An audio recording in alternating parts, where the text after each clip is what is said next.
Sindipro Aduel quer dar voz aos docentes para explicar aos cidadãos a importância das pesquisas e das atividades extensionistas desenvolvidas pela universidade na formulação de conhecimentos e respostas aos problemas da sociedade. Embora estes sejam uma necessidade recorrente, com a crise sanitária provada pela pandemia da Covid-19, sabemos que só a ciência pode apresentar soluções para os problemas sociais e políticos contemporâneos.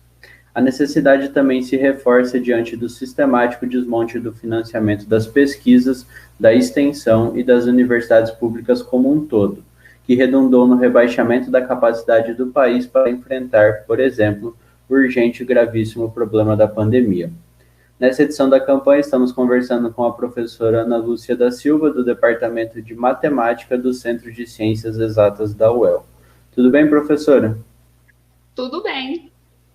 Tá certo, então você poderia primeiro se apresentar, falar um pouquinho sobre a sua formação e a sua atual titulação? Sim. Bom dia a todos, considerando que o dia vai o dia inteiro. Meu nome é Ana Lúcia, eu sou lotada no Departamento de Matemática aqui da UEL. A minha formação é em matemática pura. Eu fiz a graduação na UEM, fiz o mestrado em Geometria e Topologia na subárea de Sistemas Dinâmicos na PUC do Rio de Janeiro, e fiz o doutorado também em Geometria e Topologia na USP de São Carlos, sanduíche com os Estados Unidos. Meu orientador estava lá na SUNY Stony Brook, nos Estados Unidos, e daí eu fui para lá para escrever a tese de doutorado. Interessante, professora. E na UEL, qual que é a sua área de atuação? Eu fiz concurso na área de análise, mas depois que eu terminei o doutorado, eu fui convidada para coordenar o projeto que eu vou falar para vocês aqui, que ele tem fomento nacional, e daí eu me encontrei com a extensão. Então, hoje eu digo que eu sou uma extensionista nata, eu adoro a extensão. Acho que se há uma forma que a universidade tem de se colocar fora dos muros da universidade, é justamente através da extensão.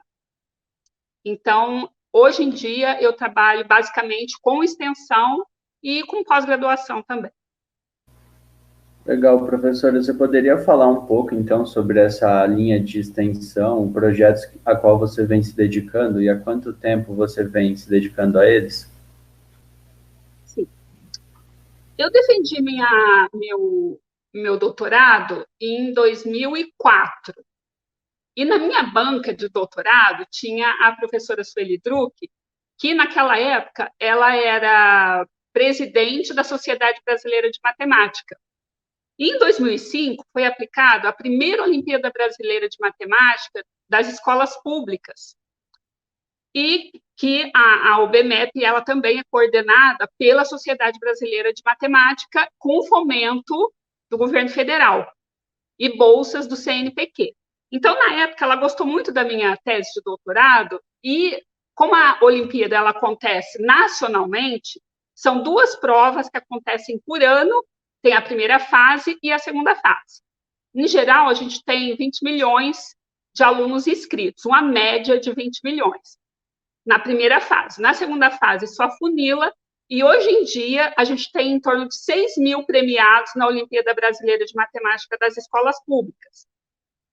O que os alunos que fazem a Olimpíada ganham? Não fica só retido ali na realização das provas.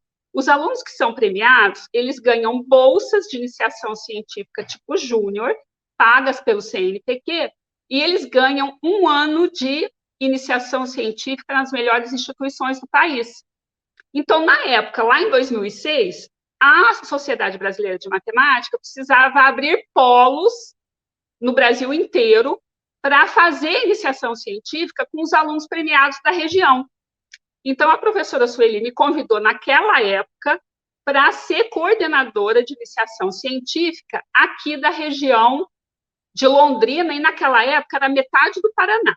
Naquela época, o Paraná era dividido em dois, e Londrina, através de um projeto de extensão, organizava a iniciação científica dos alunos em metade do Paraná. Então, nós tínhamos Cascavel, Foz do Iguaçu, Maringá, aqui Londrina, Joaquim Távora, Santo Antônio da Platina, e toda essa região, os alunos que fossem premiados, a iniciação científica era coordenada por um projeto registrado aqui na PROEX, e eu coordenava o projeto. E até hoje eu coordeno esse projeto, porque essa Olimpíada acontece anualmente. Então, anualmente, a gente tem em torno de 100 alunos fazendo aqui nessa região. São 6 mil no Brasil inteiro, nessa região que eu coordeno, que através do projeto da PROEX, nós temos em torno de 100 alunos da educação básica, desde o 6º ano até o ensino médio. Então, os melhores nas Olimpíadas, eles ganham o direito a ficar um ano numa instituição de ensino superior, ganhando bolsa, e com um programa de iniciação científica voltado para eles. Esse programa, ele tem todo um material desenvolvido somente para os alunos. Por exemplo, essa apostilinha de criptografia, que é algo que os alunos não veem no ensino básico. Essa iniciação científica, ela não é para ser um reforço do ensino básico, é para trabalhar uma matemática mais rigorosa, é para descobrir talentos, trabalhar com os alunos só uma matemática que eles não veem no ensino básico.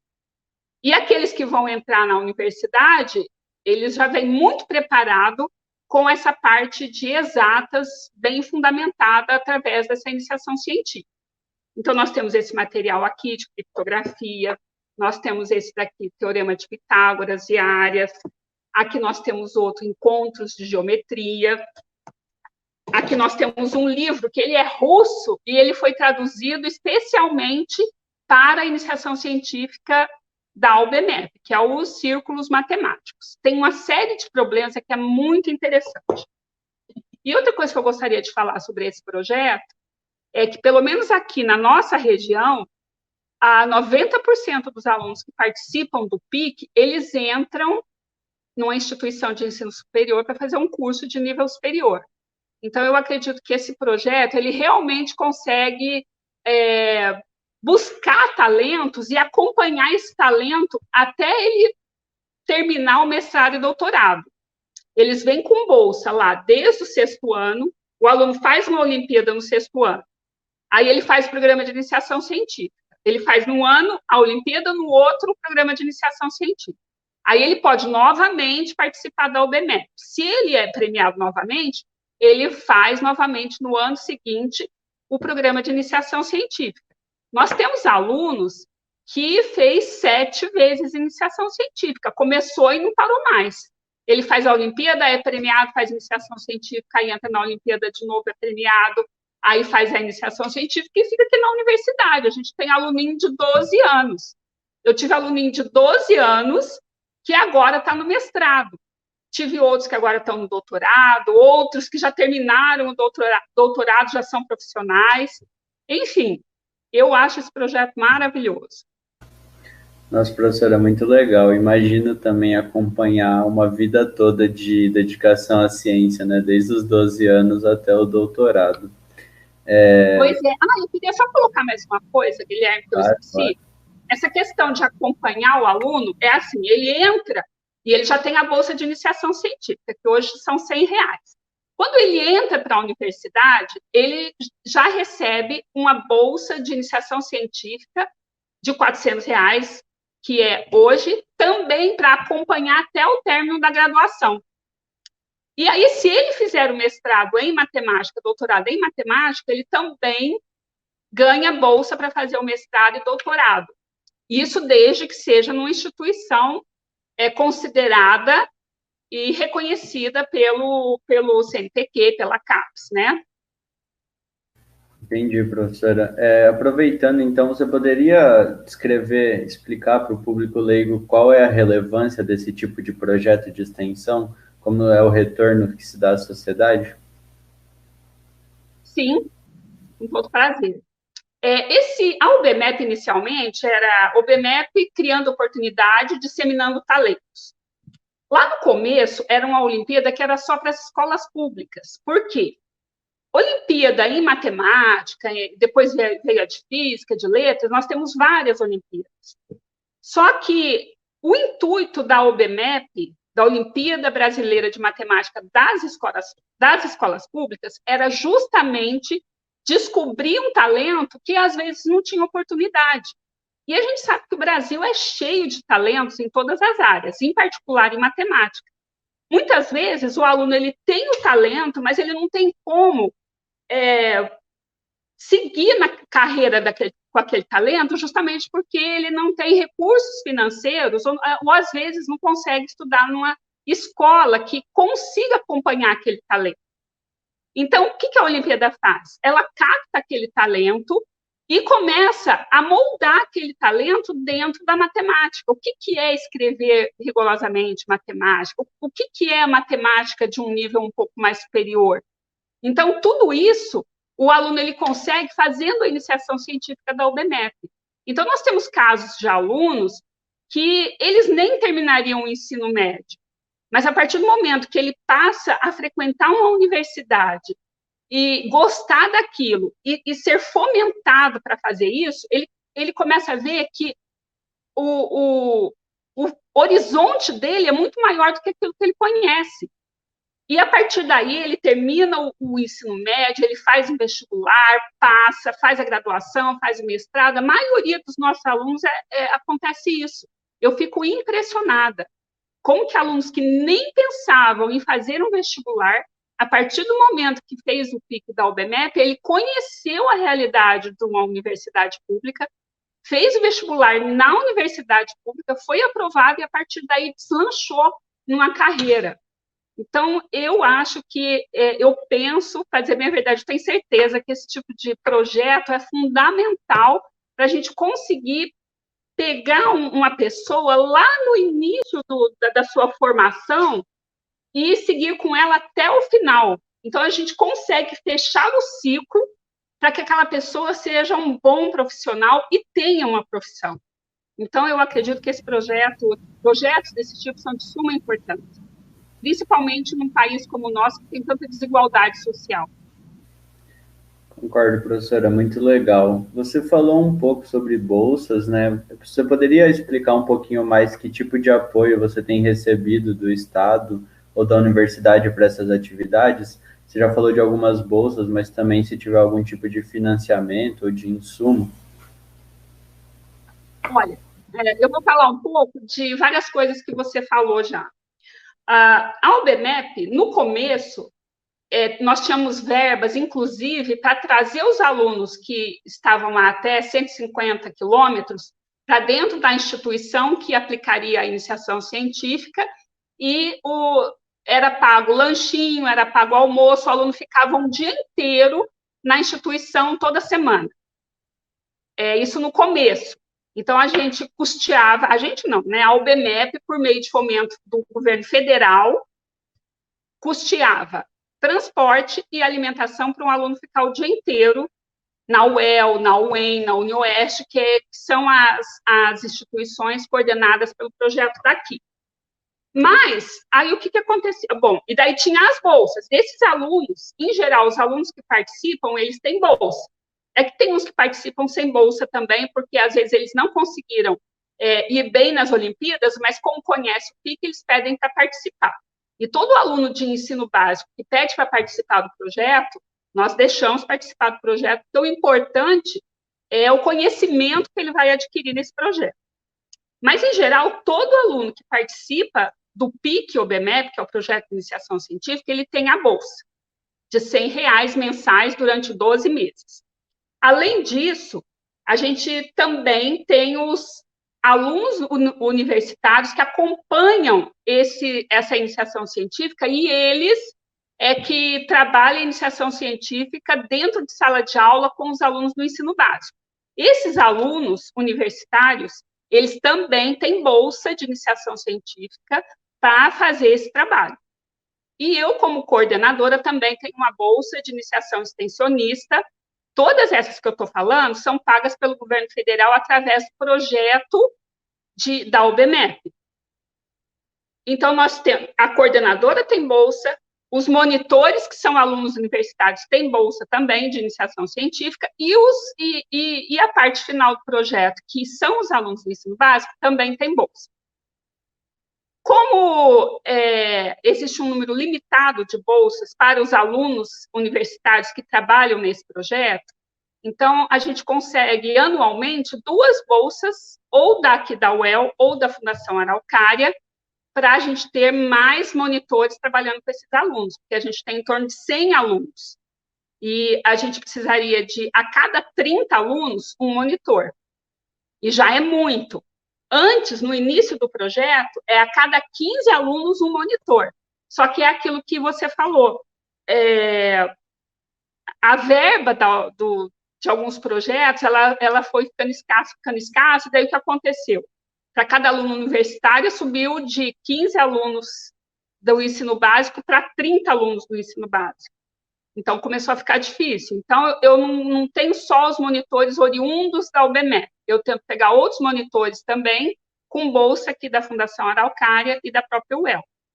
Hoje, nesse ano de 2020, nós estamos com 6 monitores, todos alunos da universidade. Nós temos alunos do curso de matemática, do curso de computação, do curso de engenharia elétrica, que são bolsistas do projeto e que trabalham em iniciação científica junto aos alunos lá do ensino básico. Então, esse ano a gente está com 6 bolsistas. Entendi, professora. Você falou um pouco sobre desigualdade, sobre o papel da universidade e financiamento, né? Eu queria perguntar um pouquinho qual a sua visão do papel do Estado e da universidade na realização dessas atividades, desses projetos de extensão e de pesquisa. Olha, eu acho que a participação do Estado, foi isso que você falou, qual foi a palavra que você usou, qual que é? O papel. O papel. O papel do Estado, para mim, é fundamental. Sem o papel do Estado, a gente não conseguiria realizar esse projeto. Inclusive, em relação ao que o projeto era em 2006 e ao que é hoje, como as verbas foram ficando mais escassas, nós já sentimos a mudança no projeto. Hoje em dia, o projeto é de suma importância, mas de suma importância, ele continua sendo realizado, só que com uma verba um pouco mais escassa. E com isso, a gente vê que não consegue atender da mesma forma uma série de alunos. Por exemplo, os alunos que vinham lá de Joaquim Távora, de Santo Antônio, da Platina, aqui para a UEL, hoje em dia o projeto já não pode mais fomentar o transporte nem a alimentação, então eles não vêm para cá ter um encontro presencial. Então a gente faz só encontros virtuais com esse público que está a mais de 40 quilômetros da UEL. Eu penso que isso traz um certo prejuízo acadêmico para os alunos, porque a vivência que eles têm com os outros alunos aqui, a troca de conhecimento presencial, eu penso que é fundamental. E nesse ponto, sem o fomento do governo, não tem como, porque, em geral, a gente trabalha com alunos de baixa renda. Eles não têm como, os pais não têm como eles fomentarem a vinda dos alunos para cá. Agora, independente de ser este projeto ou não, eu penso que o papel do Estado é fundamental para projetos de extensão, projetos de pesquisa, pesquisa e ensino, porque, de fato, a gente mora num país onde a desigualdade é muito grande. E para uma família conseguir ascender um pouco, ela precisa que vários de seus membros, durante várias gerações, consigam ter essa ascensão. E essa ascensão só infelizmente, ou felizmente, ela só é possível através do estudo, né? Tem outras formas, mas pesquisas já viram que uma forma certa de uma pessoa ascender é através do estudo. E como a gente vive num país de muita desigualdade, para um aluno conseguir estudar, ele precisa muito do incentivo do governo. Entendi, professora. Bom, eu queria agradecer pela sua disponibilidade de falar um pouco com a gente e perguntar se você tem mais algum ponto, alguma coisa que gostaria de falar ou destacar e que a gente não abordou aqui na entrevista. Bom, eu gostaria de dizer também que além da OBMEP, eu trabalho com outros projetos que eu acho de fundamental importância, que todos eles são relativos à educação básica. Por conta da OBMEP, nós montamos também um grupo de estudos que chama-se GETOM, Grupo de Estudos e Trabalho das Olimpíadas de Matemática, que nós trabalhamos com professores de matemática da educação básica, e é muito interessante, nós nos reunimos mensalmente aos sábados para discutir o material da OBMEP e uma série de questões que os professores lá da educação básica trazem para nós. Seja uma dúvida matemática, seja um problema metodológico, enfim, todas essas coisas. A própria OBMEP tem o ONE, que também é um projeto que trabalha com os professores da educação básica, e os professores têm bolsa também de R$ 735, se eu não me engano, e daí esses professores da educação básica têm lá uma sala com seus alunos no colégio, e daí eles trabalham o material diferenciado da UBMEP com esses alunos, e a gente trabalha com os professores. Então, é toda uma rede, alunos, professores da educação básica envolvido com a universidade também. É uma forma de trabalhar instituição de ensino superior e a educação básica. Trabalha o professor do ensino superior, trabalha os alunos do ensino superior, os alunos da educação básica, os professores da educação básica. Acho que fecha um ciclo de todo mundo ali, e eu acho isso muito interessante. E por conta a equipe que montou a UBMEP, alguns deles também montaram o ProfMat, que é o mestrado profissional em matemática, que é voltado para professores da educação básica. Então, eu também implementei o ProfMat aqui na UEL desde 2010, a primeira turma foi 2011, e de lá para cá tem o mestrado profissional em matemática, que é voltado para professores de matemática da educação básica, sempre com o intuito de tentar, de alguma forma, ajudar, melhorar, colaborar com o ensino de matemática lá na educação básica, porque a gente acredita que, para chegar na universidade, a gente tem que ter uma boa formação lá no ensino básico. Professora, muito legal, muito obrigado. Seguimos aqui na luta pela uma universidade pública, gratuita e laica. Exatamente, perfeito.